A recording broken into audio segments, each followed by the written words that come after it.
There it goes. It was taking a while to work. Sorry about that. There we go.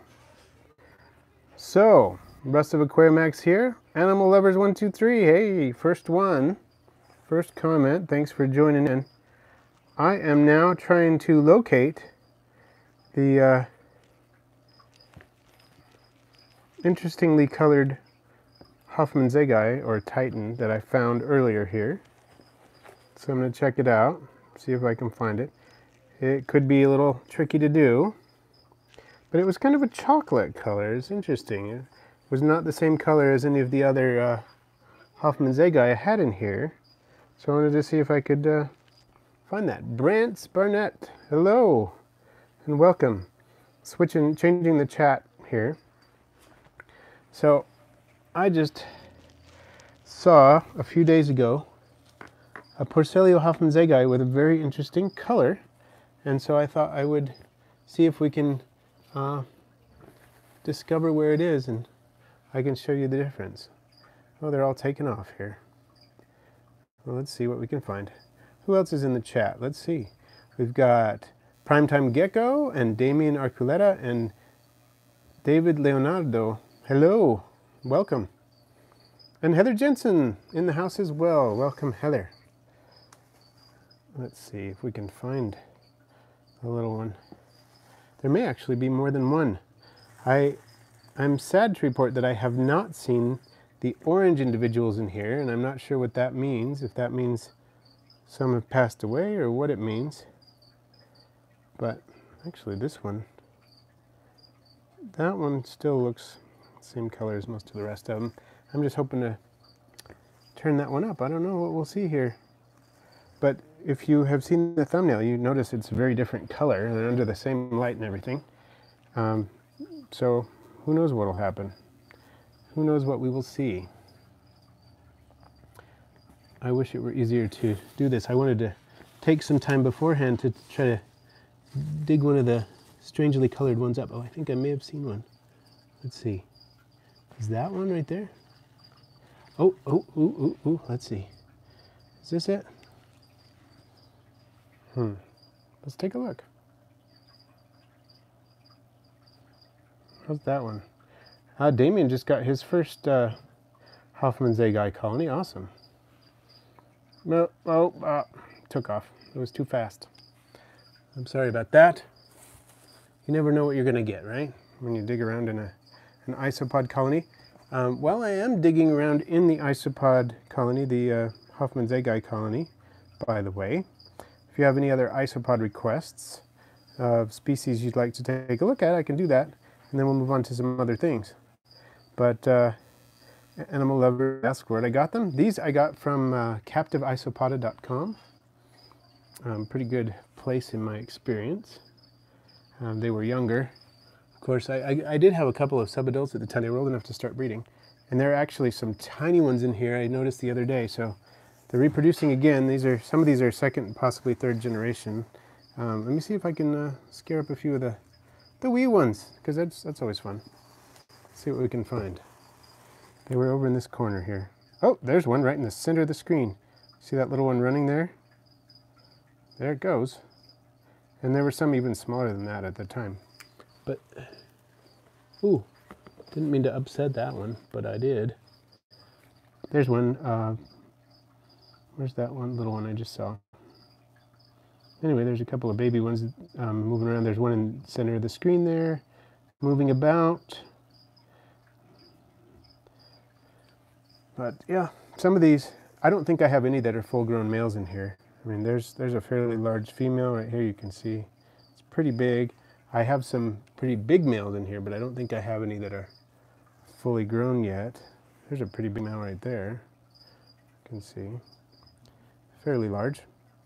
Well, I was hoping to see the strangely colored one, but at least you got a preview of it in the thumbnail. I'm going to close this up, and we've had requests for zebras and peaches. So let's do that. Let's do zebras and peaches. Just a second. I'm going to hook this iPad up in the tripod, and I'll be right back. Is my light on? Yeah. Okay. So I'm going to grab the zebras, and I'm going to grab the peaches. Where are the peaches? Down at the bottom. Here they are. So I like to honor requests when we're doing this kind of stuff. It's kind of fun. So here are some zebras. Let's take a look. See what we can get. It's going to be a little bit more successful, I think, if I can adjust the camera just a second. Maybe something like that. I'm going to have to tighten some things. It's a little wobbly. Let's take a look at some zebras. There are some zebras and a lot of springtails right there. Yeah, I've noticed the stripes on this zebra right near my thumb. Some of them are wider and thicker than the others. I've noticed a few showing up with sort of irregular, thicker white stripes than others. There's some nice ones, including some spotted zebras. You see right there, there's a spotted zebra. These are great. Springtails can be tricky, but I think I could probably have some good tips for you. In fact, I'm going to be releasing a video on springtails really soon, so hopefully that'll help. Let's see. I'm going to try to catch up on the chat a little bit. Let's see. David says, I live in a cold land. I found some isopods. I can put them in Leucomelis vivarium and maybe they die. Well, people do it. I would say keep them out for a couple of generations so that you're not carrying diseases that you're going to give to your, frogs or parasites or different things you could accidentally introduce. But if you let the isopods breed in a separate container for a while, that can help avoid that issue. Look at that spotted one. They're pretty cool morph too. I like the striped better, I think, but I do like the spotteds. Let's see. And John Beckwith says, I've got quite a few chocolates in my colony too, not isolated though. In your Hoffman's egg eye colony? That's cool. And Flurkin and Porg, exotic pets and more, says cool. Cognac Young, do you sell any? I do. I sell these guys. I sell quite a few of them actually. Hard to keep enough in stock. I have I have two setups for these guys breeding. This is my smaller one. I have one that's got lots of them in it. I'm always trying to produce more. And where are we now? And still going. Okay. So Crystal loves the zebras too. Definitely one of my favorites. Primetime Gecko says nice. Zebras are one of my favorite. Good. We all have good taste. And Brantz wants to see these dairy cows. So after we see the peaches, we'll see the dairy cows. And yes, they are safer when they're captive bred. I was just thinking if they were wild caught, then they would not necessarily be safe. So there's some peaches right there. There's a couple of wild types in there too. Haven't quite completely isolated those out. It's, it's not a strain that I fixed. I got peaches, but I think the strain still throws, well, it does still throw normals once in a while. Most of them are peaches. They're a nice little one. I find that these have a really good appetite and they breed faster than most of the other Armadillidium. They stay a little smaller too, but they're a cool one. I like them. And let's do dairy cows now, unless anybody else has any other requests with the peaches here. Hopefully, as you get a good look at those, Heather, I want to make sure you got a nice look at them. There's a ton of them in here. Let's just take a look at the substrate, dig around in there. We can see all the babies kicking around in there. There are a lot. And they're mixed up with the springtails and all, but there are a ton of these in here. There's some really tiny babies along with the springtails. They do really well. I like these. Okay, now, next on the request list was, I think, dairy cows. And Rochelle Nilsson Huntley says, I have some Dalmatians. Some are all white. Me too. That seems to be a common thing with Dalmatians. That shows up a lot. And in fact, I'm not sure if the whiteout Porcellia were isolated from the Dalmatians, but there is a whiteout version, and it may be some of the same genetics. I'm not sure about that. But let's see, catch up here. And it says, how are you so successful with springtails?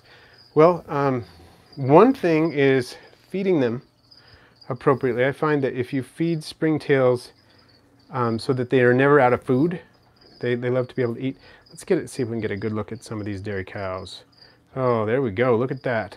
They're fat. I love this. They're just really wide and rotund. That's something I love about them. See, most of these are babies in here. There's a kind of an older one running through the middle there. I love the pattern, how they have so many markings. They're full of markings.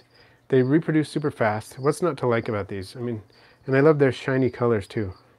And I guess they're not exactly colors in this case, more pigments, but they have a shiny texture to them. I love that. And they're probably at least twice as big as the Porcellio scabber. I think some of these little ones are already reproducing. Some of these smaller ones here that are not, they're not fully grown yet. That's not anywhere near fully grown, but it's already wider and at least as long as a Porcellio scabber. It's got really nice markings. You can see that they're very well defined. They are kind of fast too, yeah, I agree. I think they're faster than scabbers. They tend to run faster.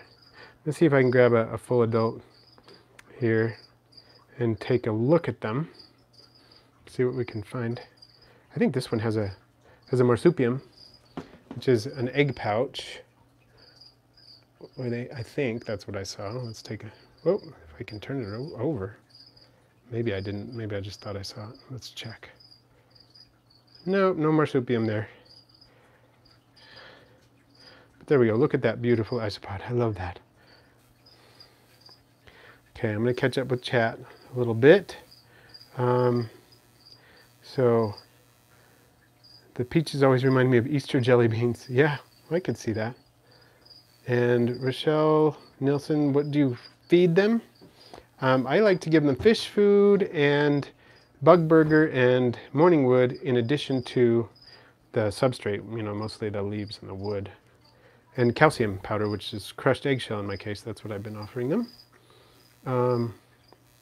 Whoa, let me pick this one off the floor here, sorry. Went off camera, dropped it on the floor, but I recovered it. So I'm gonna put it back. And I actually need to put a piece of cork bark in there or something so that they will congregate there. And I saw another request. I'm still trying to catch up with chat, everybody. But we have, let's see. Oh, what was the one I was looking for? I thought I saw another request in there. Oh, it was for giant canyons. Yeah, I can grab the giant canyons. And let's see. How much did you start with? I started with about, if you're talking about the dairy cows, I started with about 12-ish younger dairy cows, and they have since mostly matured. They probably grow a little bit more. And that was back in December when they arrived, I think. Let's take a look at these guys. These are the giant canyons. They are one of the most fossorial or burrowing species that I have. So they tend to be under here. They tend to hang out a lot right under here. And there are, you know, there are more in there, but they tend to bury themselves very quickly and completely. So they're harder to find. They're a lot wider than, say, Porcellio scabber, a little shinier, and they can get up to about 1 inch long. They get pretty big, not as big as the giant Spanish Porcellio. All right, so Primetime Gecko says, do you breed feeder insects? I do. You can probably hear the crickets in this room. I breed crickets. I breed mealworms. I breed fruit flies. I breed rice flower beetles. What else do I breed? Probably springtails. They're not true insects, I guess, but they are hexapods and a lot like insects. And yeah, other things too. That's what I can think of right now. Where do I get my isopods? I get them from, what was the other one we were going to look at? I don't remember now. I get my isopods from various sources. I've got them from people, local dart frog breeders. I've got them from captiveisopoda.com. I have some from Bugs in Cyberspace. I've got some from Oren McGonigal. How do you say his name? I don't know. Here's some Spanish oranges just to check those out. I know, Heather, you were interested in some of these, right? And there you go. You get a look at some of the Spanish oranges. This is, you know, really the first hobby isopod that I know of. Welcome, Brandon Smith. I think I forgot to welcome you when you came in. Heather Jensen says, have you seen any Hoffman zagi that are more on the blue side? I saw a few photos on Google, but they seem unbelievable how blue they looked. I wonder if they have a iridovirus, which would be beautiful but sad because then they're not going to survive it. And Brandon Smith says, would you ever consider doing a complete morning gecko care guide video. I did do a guide to morning gecko care. It's older, but I would consider doing another one. Have you seen my quick guide to morning geckos? It's a fairly complete guide, so I'm just wondering if you've seen that one, but I would also be interested in doing another one. And Rochelle Nielsen, would you do a thing on keeping crickets alive? Well, you know, maybe I can. In my cricket breeding video, have you seen that? It kind of talks about that, but the main thing with crickets, you got to keep them warm and you got to keep them well ventilated. But I would be interested in doing more on that, but those are my 2 tips. So James Epp says, how long has this culture been set up? Which one are you referring to? Because I'm happy to tell you, I'm just not sure which one you're talking about. Heather Jensen, yep, I'm so into anything orange lately. Flowers, isopods, and corn snakes. Yeah, well, we've got an orange corn snake. I love it. Let's just take a look at some of my other orange isopods while we're doing orange, huh? Let's look at the orange vigors while we're out. I don't know if this is my big colony or my small colony. Yeah, this has got a few in it. Look at this. Some of them are like yellow. These are crazy. I love these guys. Okay. So Crystal loves isopods like I do. Flirkin and Porg says, how long should you be keeping isopods before they added to a vivarium? If you are collecting them wild caught, I'd say 2 or 3 generations. If you are not, you can just put them right in if you want to, or you can let them breed for a couple generations just to get enough of them, get more of them. But I would say you can put them in immediately if you want to. I love, see the one in the middle of the screen? How it's got kind of the yellow markings under the orange? I love those. They're fun. Let's see. So, so Rochelle Nielsen, you're wondering how to keep them warm. I use either a heat pad under the enclosure, or I use a ceramic heat emitter. I've even used some dark heat lamps, but I think the ceramic heat emitter is probably one of my favorites to use, but you do need to keep them warm. I mean, 78 degrees or up to about 85 or even 88, somewhere in there. Okay, Brendan, good. If you haven't seen that one, that should help a lot. And Nature Zone loves the orange vigors he got. Yeah, he came and got some from me a while ago. They're a fun one. I really like them. Let's see. And Primetime Gecko says, started a dubia roach colony. Any tips? I wish I could give you tips on that, but I don't have any dubia roaches. I never have, so I don't feel qualified in doing that. I've read about them, but I don't really, have any personal experience with them. And Crystal's Pets and Plants says, I was told it's hard to breed the zebra isopods. Well, I would say they weren't the first to start breeding for me, but once I got them going and I got them dialed in, they really went to town. Let me show you, after I show you the orange vigors, not the orange vigors, the powdered oranges. See how the powdered oranges are getting along? I want to show you my other zebra enclosure and explain what I think might be the problem for you. So these are my orange vigors, my powdered oranges. I love these guys. They breed super fast. They're all over in this enclosure, and I got these in December too. I started out with like 12, and they're everywhere now. Look how many are in here. I don't know if you can see how many are in here, but seriously, I started out with 12 in December, and I've got, I don't know, probably over 100 in here. They just really breed like crazy. They're one of the best species. The powder blues or the powder oranges, or the powder whiteouts, which are all the same species, Porcelionides pruinosus. One of the best cleanup crew isopods you could possibly have, because they breed so fast. They have a great appetite. They're resistant to all kinds of things. They're environmentally, very adaptable. Let's see. So let's take a look at these guys. These are my zebras, right? My bigger container of zebras. They really go to town. Look at all those things. You can see some of the spotted ones, the spotted morph that's kind of mixed in. I've been trying to separate them out. And I have fewer of them in here than I used to, but they're breeding like crazy in here. I love them. They're so cool. Okay. So I don't have any, I do have the powder blues. I can show you the powder blues. They're not really a blue, they're more of like a silver gray. But these guys are just, I don't know, they really breed like crazy, but let me tell you a couple of things that help. One, you need a not a thermal gradient, you need a humidity gradient. So make sure you keep one spot always damp, but let the most of it be kind of dry to the touch, and then ventilate it well. See how I've got these 3 big vent holes in the top, covered with chiffon to keep the fungus gnats down, and then I've got a couple of ventilation holes on the side as well. Sorry, like this on both sides. They really need to be ventilated well to do well, in my experience. That seems to be key with most of the Armadillidium species, if you really want them to do well. I'm going to grab some powder blues, because somebody asked about the powder blues. I'm going to grab those. I hope I'm not missing too many of the chats. I'm going to try to catch up a little bit. And Nature Zone may or may not get a centipede. Well, either way, works out. If that's something you want to do, I hope you get to. But you know, it'll work out for me either way. If you're not able to, I understand. But hopefully you do if you really want one, because they're fun. They're cool. They're tricky a little bit. In some ways, they're super easy to care for, but you have to have the right kind of enclosure and stuff. So these are the blues. As you see, they're not really blue, but they kind of have that silver gray tinge, like a blue Russian cat or something like that. They kind of have a velvety texture to them, especially the older ones. The younger ones are hardly blue at all. And the humidity affects how they look too. So those are the blues. Let's see.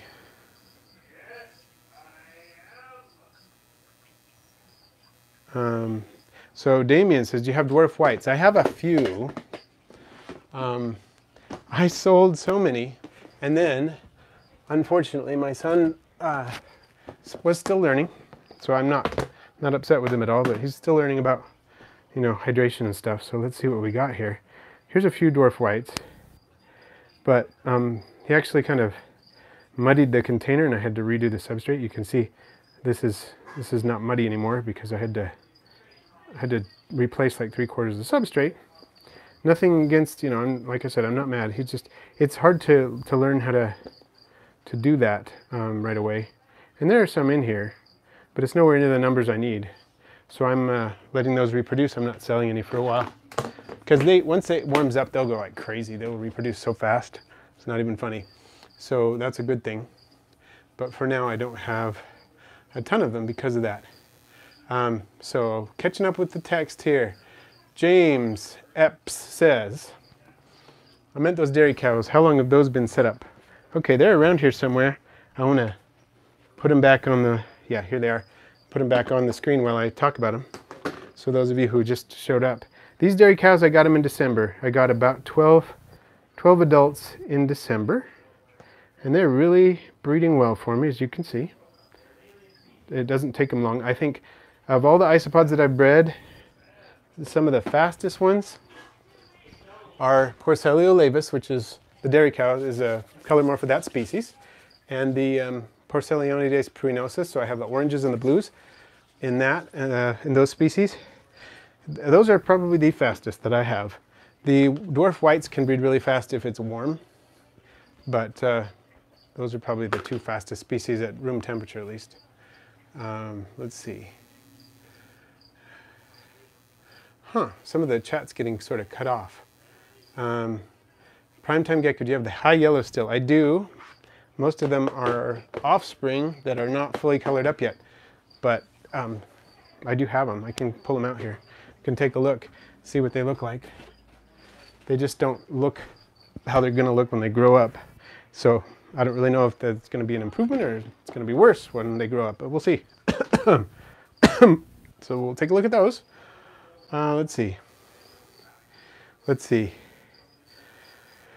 Flurkin and Pork says, I'm getting some bugs in cyberspace zebras soon. I think that's what it says. It got cut off. And I was wondering if a 6x6x4 inch container would work to start out. Yes, it would. That would be fine for a while if you're starting out with a fairly small number, like a dozen or so.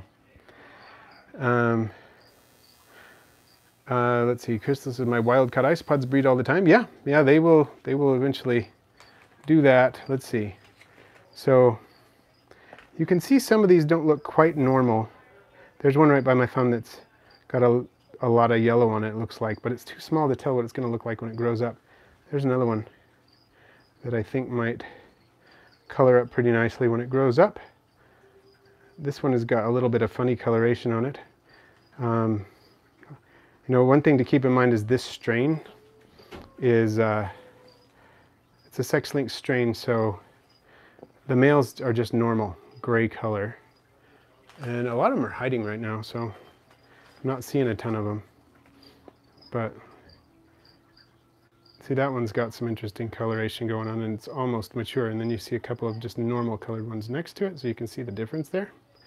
There's something going on genetically here. Definitely something genetic, but it's hard to tell what they're going to look like till they grow up. So, but I'm excited that they're breeding, and I've got some babies in there, so that's something. Okay, so let's see. So Nature Zone, your dad says the centipede would hide all day. You know what? I gotta say, that's gonna be pretty true. I can't argue with that. That's true. Centipedes tend to hide during the day. That doesn't mean it won't hunt for you in the day necessarily. If you feed it in the daytime, I usually get mine to eat in the daytime. But, you know, they will hide when they're not eating or something like that. So that's very true. If you know, you're going to put it somewhere where you can see it at night, you're going to see it a lot more. I'm going to try to let you see what's going on here in my beetle enclosure, my death feigning beetle enclosure. I've got, I just brought them home because I'm going to start a breeding project for these guys this summer. And so I wanted to bring them home for the warmer season. See how that goes. So Make It Kate says, my dairy cows are just barely starting to breed. Got mine in December too. I wonder what's going on there. I'm glad they are starting to breed, but it's interesting that they're, you know, they slowed down, or they're not as fast. I wonder if it has something to do with what you're feeding them, or humidity, or what. I'm not sure. And King Nature, welcome. Glad to see you're here and that you're new. Love that. So Flurkin asks if the feigning beetles are doing well. Yeah, they seem to be doing really well. They're eating a lot. I recently got them some river shrimp. Mickey M, who's a subscriber and a frequent participator with the videos, suggested the river shrimp, which you can get as a fish food and turtle food and so on. She suggested that, and I tried it, and they eat it. They like it. So I just thought I'm going to give you a better look here.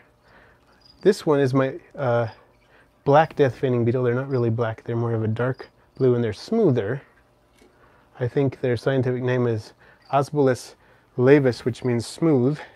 Like Osbolus refers to the cinders, and laevis refers to the smoothness of them. And the other ones are Osbolus verrucosus, and Osbolus verrucosus is the death feigning, the blue death feigning beetle. This one.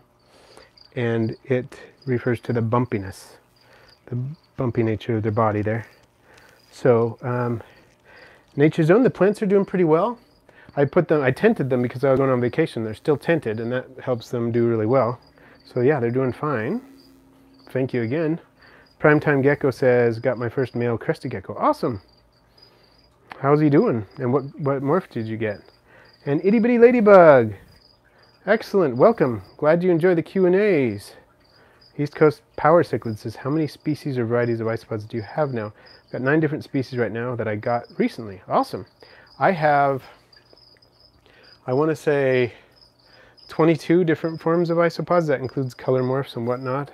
I think it's 22 right now. And I am actually about to get my 23rd in the mail. I think it is in the mail as we speak. I'm getting another variety soon, so watch for that unboxing. Okay, King Nature, would you start a breeding project for velvet ants if you get any? I have kept velvet ants, and I absolutely adore velvet ants. I will be keeping velvet ants again in the future. I've decided they're one of my favorite insects, gotta tell you. They are amazing, and I do have a video that includes my velvet ants, so if you haven't seen that, you need to check it out. It's my darkling beetle and our desert beetle and velvet ant vivarium video, so definitely check that out. And the reason that I won't start a breeding project, I would totally love to, but I can't because I have a cousin who is actually an entomologist and an expert in velvet ants. That's one of his specialties. He specializes in all kinds of bees and wasps and stuff, but velvet ants are one of his, focuses of study, along with mason bees and a few other things. But he's a bee expert and a wasp expert. Anyway, he can't get them to breed in captivity. And the reason why is that they are endoparasites on other wasp and bee species, ground nesting wasp species specifically. So it doesn't work. He said that basically you have to have them living inside a wasp colony to get them to breed, which doesn't sound very fun or very likely that we could get it going. He's even tried offering them wasp larvae as food or as an egg laying site, and they bite them and they suck out the hemolymph, and that's what they do. So it doesn't even work, which is so sad because I would love to breed velvet ants. I love velvet ants. They're seriously one of my favorites. So otherwise I would. Thank you, Crystal, for getting a like spike going, and welcome, Pocosaurus. And Connor C. So you were saying just what I was talking about. Yeah. I am going to get a breeding project for these beetles going though, because they can be bred in captivity. It's tricky, but I'm going to try it because it has been done by a couple of people and I know what needs to be done, so I'm going to try it. The Pocosaurus says, I know I asked you this, but I just wanted to make sure, is it bad if my fish tank water is green? It depends on what's making it green, but a lot of times if there's algae growing in the water, it means there are too many nutrients in the water, which isn't a good sign. But that greenness in the water can often mean that the algae is taking care of those nutrients, and that green water can actually be a healthy thing for the fish. Aesthetically, it's not very attractive, but it's helping reduce those nutrients and turning them into something that the fish can use. It's good for their health. So Primetime Gecko about his crusty says, only had him for a few days, but he seems to be doing great. I'm not sure his morph, but he is orange and cream. Well, sounds like a pretty one. Definitely. And thanks, Crystal. I love my blue death feigning beetles. I've got 5. I think I have 2 males and 3 females. So hopefully that breeding project goes well this summer. I'm going to be putting a different substrate in, which I think will help improve the hatchability of the eggs and the viability of the larvae. I have seen larvae in here, but I'm going to raise some up, and I need to change the substrate in order to do that. And then I'm going to have to keep the, once the larvae reach mature size for a larva, I'm going to need to change the temperature. I'm going to need to isolate the larvae and keep them at a very warm temperature, separate from the adults, probably in an incubator. But I think it's going to be worth it because it'll take a long time. And it's not going to be worth it financially, but it'll be worth it for the experience, I think, and to make videos about it. Oh no, it's late. I gotta go. So, all right. So I gotta go now, everyone. I've got a lot of videos to make. I've got a snake to feed. I've got crickets to take care of. A lot of stuff going on. So, Nature Zone. Possible I can show you the plants. Hopefully, I can show you the plants in the next live stream. So, be here on the next live stream, and I'll do what I can to show you those and see how they're doing. And thanks everyone. Thanks for those of you who clicked the like button, and we'll see you soon. Oh, and Heather Jensen, you're going to put the millipedes and isopods in that vivarium, the terrarium, Victorian terrarium. It sounds cool. I hope I get to see pictures of it.